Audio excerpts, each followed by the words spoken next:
Oremos, Padre bendito, gracias en este día porque tú nos has dado este privilegio de conocerte y de recordar esta gran verdad que cambió el curso de la humanidad.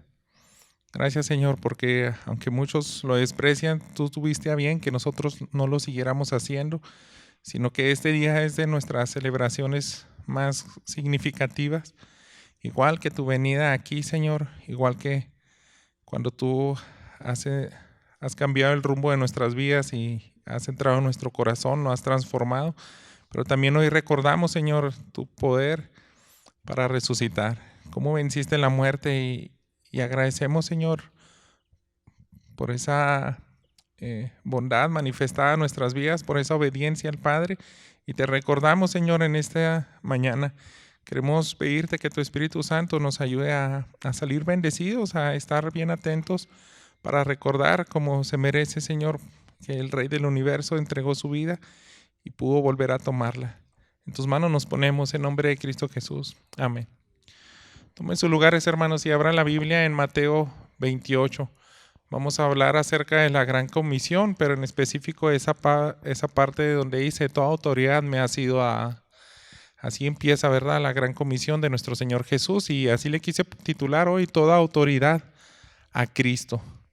Y se le da justamente después de la resurrección. Vamos a ver esos eventos de la resurrección de Cristo y las implicaciones de la resurrección, porque Él se le da la autoridad y ahí empieza a pedir la Gran Comisión. Si lo nota, hermanos, cuando meditamos acerca de la resurrección, tal vez generalmente, yo no sé si pudiéramos hacer algún tipo de dato estadístico en las iglesias y decir, cada vez que se habla de la resurrección, ¿qué es lo que queremos hacer énfasis?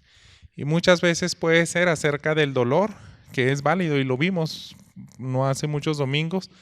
Hace 3 o 4 domingos estuvimos viendo el capítulo 11 de Juan, cuando resucita a Lázaro. Y todo ese énfasis vimos que se recalca en ese evangelio, que él tenía compasión de sus amigas, Marta y María, porque pues les amaba mucho. También lo hizo como una señal para que vieran el poder que él tiene sobre la muerte. Podemos darle un toque así también de consuelo. También vimos Tesalonicenses en el capítulo 4. En ese capítulo al final se puede notar el tema central o a lo que quería aclarar Pablo, es porque a algunos les quedaron un poco de dudas acerca de la segunda venida y se pasa al 5 viendo cómo es ese evento, tocan algo de la resurrección.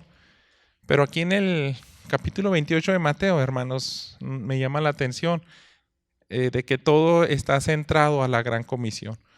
¿Por qué no hizo, aunque podemos ver implícitamente cómo es que consuela a sus discípulos, cómo trae esperanza, podemos sacar muchas enseñanzas, pero este énfasis que más le da a Mateo a la resurrección es para aclararles a todos sus discípulos que se le entrega autoridad a Cristo y en base a eso nos manda a ser discípulos. Y eso es lo que vamos a ver, hermanos. Vamos a enfocarnos en esa aplicación de recordar para qué fueron las grandes implicaciones de que Cristo haya resucitado. Y bueno, vamos a hacer un pequeño recuento a lo largo de este capítulo para entender un poco más cómo llegó aquí a la Gran Comisión. Les leo los primeros 4 versículos. Dice, pasado el día de reposo, al amanecer del primer día de la semana, María Magdalena y la otra María vinieron a ver el sepulcro. Y se produjo un gran terremoto porque un ángel del Señor descendió del cielo y acercándose, removió la piedra y se sentó sobre ella. Su aspecto era como un relámpago y su vestidura era blanca como la nieve. Y de miedo a él, los guardias temblaron y se quedaron como muertos.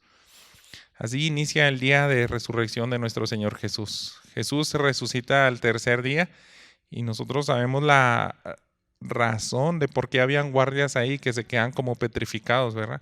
Ellos estaban cuidando porque en el capítulo 27, si me acompaña ahí a leer del versículo 63, dice, los líderes judíos le dicen al gobernador, Señor, nos acordamos que cuando aquel engañador aún vivía, dijo: después de 3 días resucitaré. Por eso, ordene usted que el sepulcro quede asegurado hasta el tercer día, no sea que vengan sus discípulos, se los roben y digan al pueblo: Él ha resucitado entre los muertos. Y el último engaño será peor que el primero. Por esa razón habían esos soldados ahí, ¿verdad?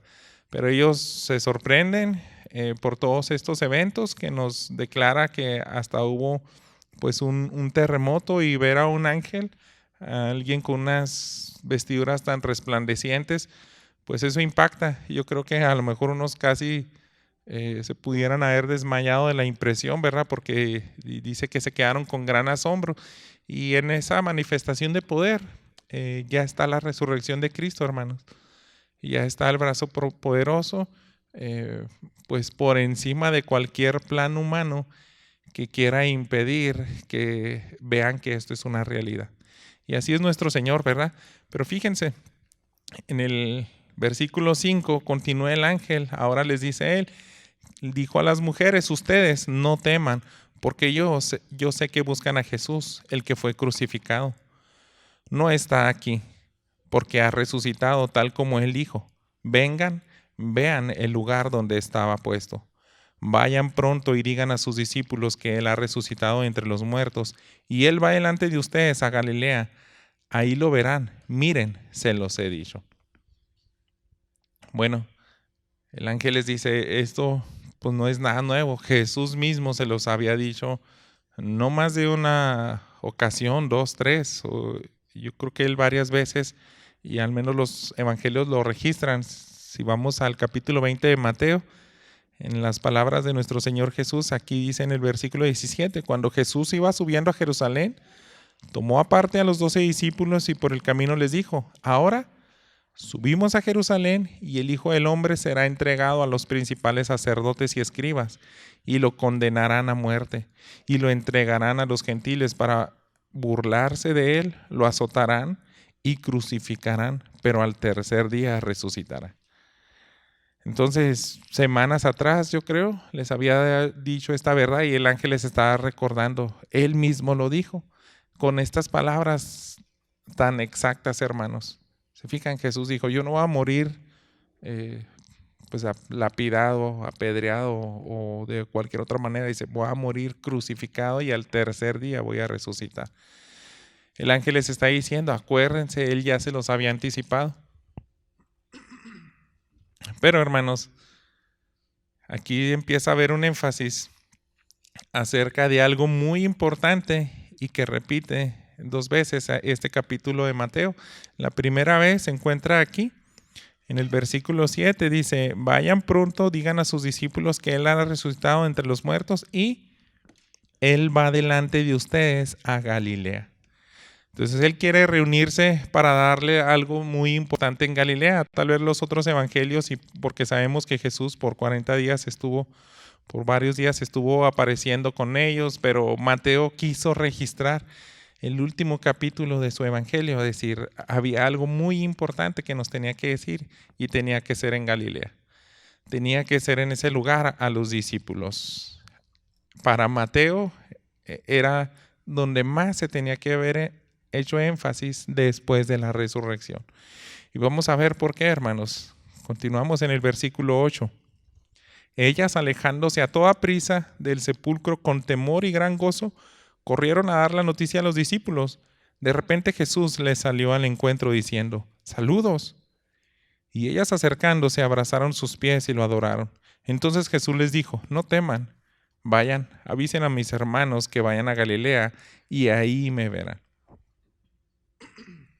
Entonces, hermanos, aquí yo creo que nos está preparando Mateo para lo que va a ocurrir en Galilea. Él ya no se quiso detener y dejar que le celebraran más estas mujeres. Ya no nos narra más acerca de qué tipo de conversaciones pudieron tener. Juan nos habla que él sí tuvo una conversación con María Magdalena, ¿verdad? Pero Mateo dice: no, para mí lo que tiene que entender el pueblo de Dios es a dónde los estaba preparando Jesús. Hay un mensaje en Galilea, y por segunda vez les está diciendo: eso es lo más importante que resaltar después de la resurrección. Es un mensaje, una tarea, un mandato que nos va a dar allá. Así que les dice, de nuevo, vayan a Galilea, ahí me verán. El versículo 16, perdón, en el versículo 11 dice, mientras nos vamos a saltar hasta el versículo 16, donde ya empieza la gran comisión. Para Mateo ya están aquí todos en Galilea. Y aquí vamos a ver, hermanos, las implicaciones importantes de la resurrección. Yo creo que podemos sacar hasta más. Yo solamente quise, a manera de listado rápido, ver 6 cosas que implican ese mensaje que se tenía que dar a conocer allá en Galilea. Jesús les prepara. Ahí espérenme, allá nos vemos en Galilea. Mujeres, avísenle a los discípulos, allá nos vemos en Galilea. Lo mismo que les dijo el ángel, les dice Jesús. Entonces esto es lo que debemos de concentrarnos más, hermanos, a la luz de Mateo, qué pasó el día de la resurrección y por qué es así importante este día. Dice, versículos 16 y 17, pero los 11 discípulos se fueron a Galilea, al monte que Jesús les había señalado. Cuando lo vieron, lo adoraron, pero algunos dudaron. Acercándose Jesús les dijo, toda autoridad me ha sido dada en el cielo y en la tierra. Y esa reacción, hermanos, podemos ver que fue a manera de contraste. Es extraño, pero nos está diciendo, nada más hubieron 2 tipos de reacciones. ¿Le adoran o dudaron? Jesús se revela y ante esa revelación existen esas reacciones que son distintas. Y esto es un asunto de fe, hermanos, porque no sé si usted lo ha pensado, pero si nosotros pudiéramos estar en ese día, yo creo que automáticamente todos hubiéramos dicho, yo le hubiera adorado, porque si soy su discípulo, si sé que Él murió en la cruz y lo vuelvo a ver resucitado, es algo que nos da esperanza y hubiera entrado en la reacción de los que le adoran. Te gozas, pero hay una dureza en el corazón, hermanos, porque aquellos que dudaron, yo creo que es un reflejo de que no son sus ovejas. Son aquellas personas que, no sé, ni siquiera con la prueba más indubitable, que no se podía tener ninguna duda, están listos para adorarle. Y yo creo que en estos días nosotros podemos pensar que se nos olvida que es un asunto de fe. Se nos olvida de que hasta la misma audiencia que estuvo y presenció con Jesús ahí, algunos dudaron. Para mí este par de versículos, el 16 y el 17, me recuerda, hermanos, que esto es un asunto de fe. No necesitamos ni siquiera ver a Cristo en persona para creer que Él resucitó. ¿Por qué? Porque muchos hasta lo vieron ahí, pero su incredulidad, su dureza de corazón, les impide aceptar eso. Entonces lo mismo hoy en día, le puedes dar muchas pruebas a las personas acerca de la resurrección de Jesús, eventos históricos, pruebas contundentes como esa posibilidad, ¿no? Del contexto de los testigos, hasta cuestiones filosóficas. Yo creo que hace 1 año o 2 yo les había hablado de la película, ¿verdad? De Lee Strobel, ese periodista que gastó varios meses en interrogar a personas expertas para decirles cómo podía echar abajo la resurrección. Pero no, hermanos, la resurrección ocurrió y solamente podemos tener esas 2 reacciones: adorar a Cristo o dudar y desechar por lo mismo eso. El texto es suficiente para nosotros hoy, hermanos, para reaccionar de igual manera en adoración. Y ahora sí vamos a ver las implicaciones de la resurrección. Ya Jesús, si estuvo algunos días para darles esa gran comisión, ese mandato, ya no los dejó en expectativa. Al fin les iba a dar el mensaje más importante después de que Él había resucitado. Ahora que están juntos, dice en el versículo 18, acercándose Jesús les dijo, toda autoridad me ha sido dada en el cielo y en la tierra. Vayan pues y hagan discípulos a todas las naciones, bautizándolos en el nombre del Padre y del Hijo y del Espíritu Santo, enseñándoles a guardar todo lo que les he mandado, y recuerden, yo estoy con ustedes todos los días hasta el fin del mundo. Y aquí están esas 6 implicaciones que yo quiero que entendemos, hermanos. Primero, número 1, Jesús dice, toda autoridad me ha sido dada. Y el texto nos está diciendo, el único que la merece es nuestro Señor Jesús. Toda autoridad, tanto en el cielo y en la tierra, me pertenece. Vamos a Filipenses capítulo 2 y los versículos 7 al 10 nos hablan de por qué Él merece esa autoridad. Así lo explica el apóstol Pablo en esta carta. Dice, sino que se despojó a sí mismo, tomando forma de siervo, haciéndose semejante a los hombres, y hallándose en forma de hombre, se humilló él mismo, haciéndose obediente hasta la muerte y muerte de cruz, por lo cual Dios también lo exaltó hasta lo sumo, y le confirió el nombre que es sobre todo nombre. Amén. Y dice el 10, para que al nombre de Jesús se doble toda rodilla de los que están en el cielo y en la tierra y debajo de la tierra, y toda lengua confiese que Jesucristo es Señor, para gloria de Dios Padre. Amén. Por eso se le da toda autoridad, porque Él fue el que se humilló hasta lo más bajo, entrega su vida, recibe la ira de Dios, experimenta el abandono, lo que meditábamos el viernes, pero resucita, hermanos. Entonces, a raíz de eso, pues Él hizo todo. Él hizo todo lo que nadie podía hacer. Permitir que la justicia del Padre se ejecutara y dar esperanza a la humanidad. Entonces, si Él está sobre toda autoridad, Él es digno de obediencia, hermanos. Entonces tenemos que pensar en eso, ¿verdad?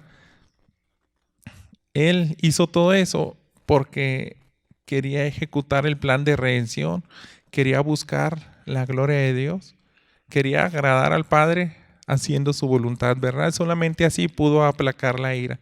Por eso se le da la autoridad, porque Jesús hizo lo más importante y era el único que lo podía hacer. Y a raíz, ahora que ya tiene esa autoridad, hermanos, Él da ese mandato. Aquí dice, vayan pues, como yo ya tengo toda la autoridad, tienen que ir y hacer discípulos. Entonces, lo está ordenando, hermanos, el Supremo, el que tiene toda autoridad. Y aunque no nos forza, hermanos, pero los que somos sus hijos, cuando se nos revela este conocimiento, ahora lo podemos hacer libremente. Por eso es necesario meditar para qué fue la resurrección, qué es lo que quería enseñarles Jesús. Tienen una tarea, tienen que ir porque lo ordena el Supremo. Como decía Filipenses, al que se tiene que doblar toda rodilla. Y está diciendo, vas a ir a todas las naciones. Y desde ahí, hermanos, nosotros, yo creo que se nos olvida esta gran comisión y podemos ponerle peros y decir, nada más voy a ir pues con los que hablan mi propio idioma. Pero te está diciendo, recuerda que ocurrió esa situación de Babel y hay cientos, miles de idiomas, sus variantes. A esas son las naciones. A ellos tienes que alcanzar.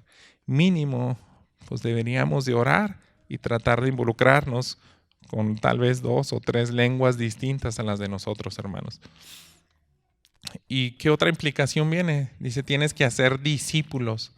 Los discípulos, hermanos, pues son personas que tienen que experimentar el arrepentimiento y ahí es donde inician su santificación. Ellos se tienen que parecer pues a Jesús y de igual manera de todas las naciones. Yo creo que eso no se nos olvida fácilmente, ¿no? Decir, ¿cómo yo tengo que hacer discípulos de alguien que ni siquiera hablo su idioma? Pero es un mandato del que tiene toda autoridad porque resucitó. Entonces, piénselo, hermanos, estamos aquí también para recordar que es de gran propósito la resurrección. Tú y yo tenemos que hacer discípulos y considéralo. aquellos que ni siquiera hablan tu mismo idioma. Ellos también tienen que arrepentirse, tienen que formar parte de la familia de Dios y santificarse, ¿verdad? A ellos les vas a bautizar, número 4, porque eso lo menciona el pasaje, los bautizas en el nombre del Padre, del Hijo y del Espíritu Santo. ¿Y qué es eso del bautismo, hermanos? Pues que ellos van a confirmar que realmente quieren rendirse por completo a nuestro Señor y Salvador, ¿verdad? Quieren aceptar ese señorío y lo hacen, ¿verdad? Al momento que ellos se bautizan. Entonces eso habla ya de una fe madura, habla de que se quieren involucrar en la iglesia, en el cuerpo de Cristo, que ya automáticamente si son bautizados con el Espíritu Santo, pues tienen que dar un testimonio público de que ellos también se van a someter al señorío de Cristo. ¿Por qué? Porque van a tener la misma comisión que tú y yo. Tienen el mismo Rey de Reyes y Señor de Señores ahora. Número 5, hermanos, también dice, enséñanles a guardar todo. Enséñanles a guardar todo. Y esto no es una tarea pues tan sencilla, hermano. Yo creo que es fácil, no creo que sea tan complicada, pero no es así algo express. No es algo que lo vas a hacer en 1 o 2 semanas. Esto nos habla de que tienes que convivir con ellos. No es una tarea pequeña en ese sentido que se hace rápido. ¿Por qué? Y véalo de esta manera, hermanos. Tú le tienes que modelar toda la Biblia. Tú la tienes que entender, tú la tienes que estudiar, se la tienes que explicar, pero también se la debes de modelar. Tienes que decirle, los cristianos vivimos a la luz de esta palabra. Es nuestra regla de fe y vida. Y te voy a enseñar cómo se vive como si fueras ya parte del reino, ¿verdad? Entonces, explíquele todos los libros de la Biblia a alguien, a un discípulo, después de que ya le ha bautizado. Entonces, pues es una tarea de años, hermanos, de toda la vida. Si pudiéramos hacer eso más de 2, 3, 4, 5 personas por el resto de nuestra vida, qué bendición, ¿verdad? Por eso ocurre la resurrección, hermanos. Son implicaciones de ese evento tan importante. El número 6 y último dice, yo estoy con ustedes todos los días. Y eso es una bendición, hermanos, porque debemos de estar conscientes de que a pesar de que no es tal vez una tarea tan sencilla, si estuviéramos conscientes de la presencia de Cristo, y sabemos, ¿verdad?, que es a través de su Espíritu Santo, nosotros ya no pondríamos ningún pero. Y todas esas excusas que ahorita a lo mejor en algún momento nosotros hemos superado algunas excusas y decir, no tengo tanto conocimiento para explicarle a alguien el evangelio. Eso mismo lo vas a quitar. No tengo una capacidad de hablar fluidamente. Yo tengo muy poco lenguaje, es tan limitado. Yo no tengo ese don de enseñanza.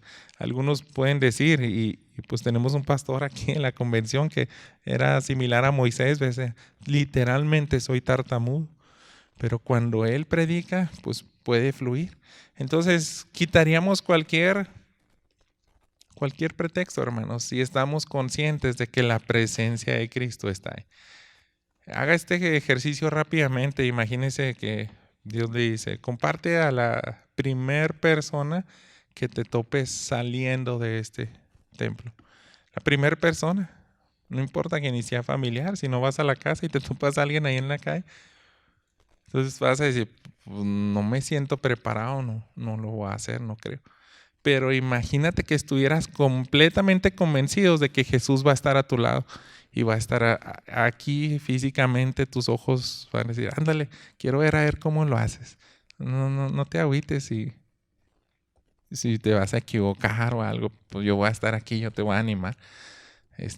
No te va a ayudar, pero simplemente el ver y que sepas que yo estoy a tu lado y que comprendo que no lo vas a hacer perfectamente, pero quiero que lo hagas. Yo creo que sí lo haríamos ahí, hermanos.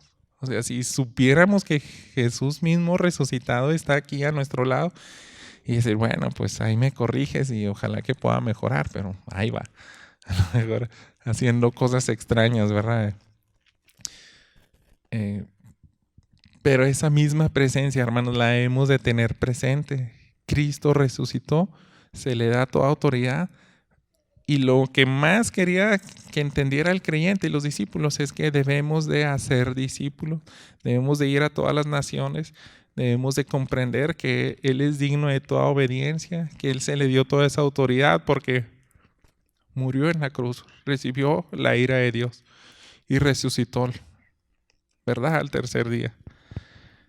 Terminemos, hermanos, y pues yo quiero hacerles esa pregunta que se vaya más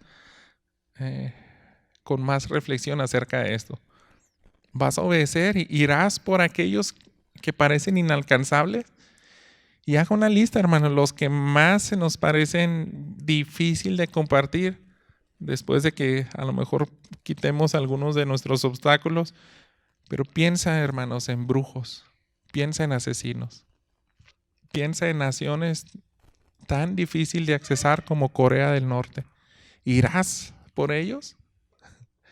¿Irás por aquellos que nunca, tal vez muchos de nosotros nunca hemos considerado compartir? Ay, sí, yo, ¿cómo voy a llegar a la cárcel y decirles, quiero que alguien me ayude a llegar a la celda del hombre más terrible, el que ya está condenado a muerte, que tiene el corazón más negro de todo el país, y quiero compartirle a él?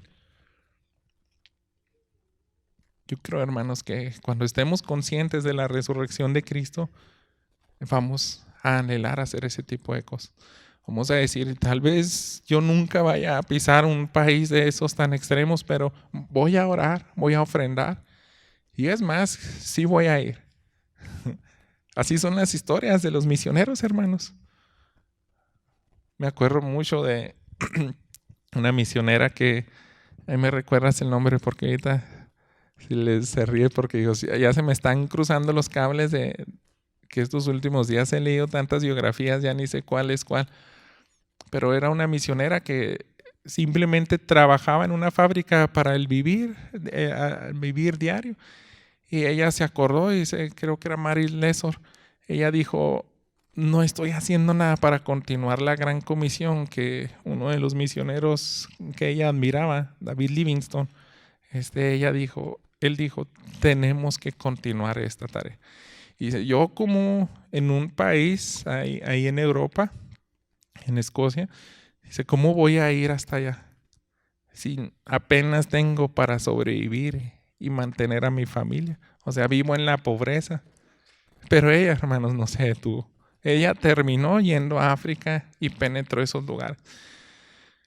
Y vamos a ver así, hermanos, yo creo que el creyente que está más consciente de la resurrección, de la autoridad que se le da a Cristo, para él no hay límites. Para él no hay límites. Déjeme contarle por último la historia de Juan Williams. Es sorprendente, hermanos, que este hombre pues tenía habilidades de distintos oficios. Era herrero, carpintero, sabía hacer bastantes cosas.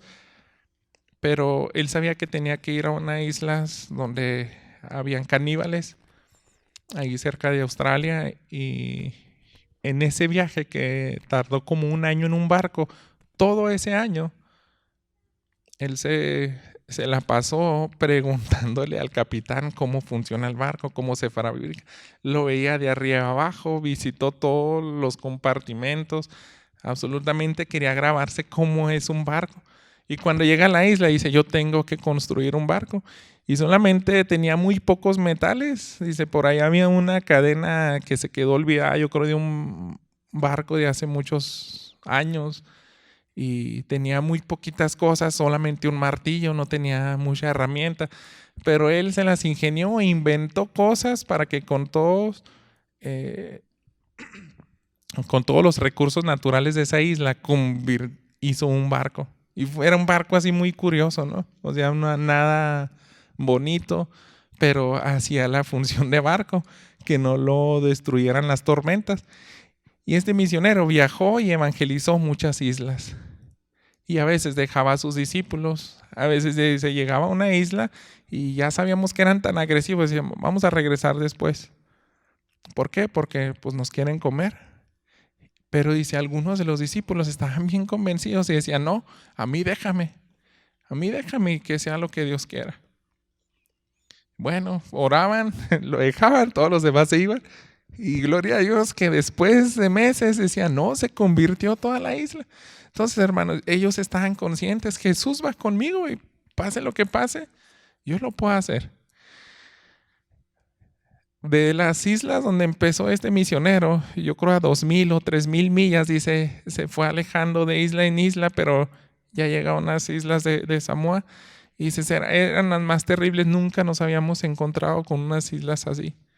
Y mi misma esposa me dijo, aquí no te bajes. Pero dice, no, yo tengo que bajarme. Con 3 hombres y el único día, el primer día que se bajaron, ellos murieron. Los asesinaron terriblemente y se los comieron. Pero hermanos, ellos entendían, Cristo tiene autoridad hasta para mandarme a esos lugares. Y voy a obedecer. Y después sus discípulos, sus nietos, los evangelizaron y esa misma isla, la más salvaje, vino a los pies de Cristo. ¿Por qué, hermanos? Yo creo que este día es muy importante. Cristo resucitó para que tú y yo comprendamos ese poder, autoridad y seamos obedientes a su palabra. Estemos conscientes que no debemos dejar a un lado esta gran comisión. Gloria a Dios, ¿verdad? Que nos da la motivación única para ser discípulos, su resurrección, que Él vence a la muerte. Amén, vamos a orar. Señor bendito, gracias porque este día nos has recordado tu poder y cómo se te dio la autoridad, cómo esa resurrección fue el aviso de que tú eres digno de toda obediencia. Y nosotros como iglesia, pues te adoramos y bendecimos tu nombre, pero estamos aquí también para recordar que fue con un propósito. Tú quisiste dar esas instrucciones en Galilea y el Evangelio de Mateo nos lo dejó bien claro. Ha resucitado para que nosotros hagamos una tarea tan importante, que más personas resuciten, que vengan de las tinieblas a la luz. Alabamos y bendecimos tu nombre porque este es el mensaje que empodera a tu iglesia, que quita todos nuestros temores, que disipa también nuestra flojera y nos ayuda a ser constantes en entendimiento de tu palabra y en esforzarnos más y más por cumplir esta gran comisión. Gracias, Señor, alabamos y bendecimos tu nombre por esta autoridad que se te dio. Queremos ser obedientes a ella, hacerlo de manera agradecida. En Cristo Jesús. Amén.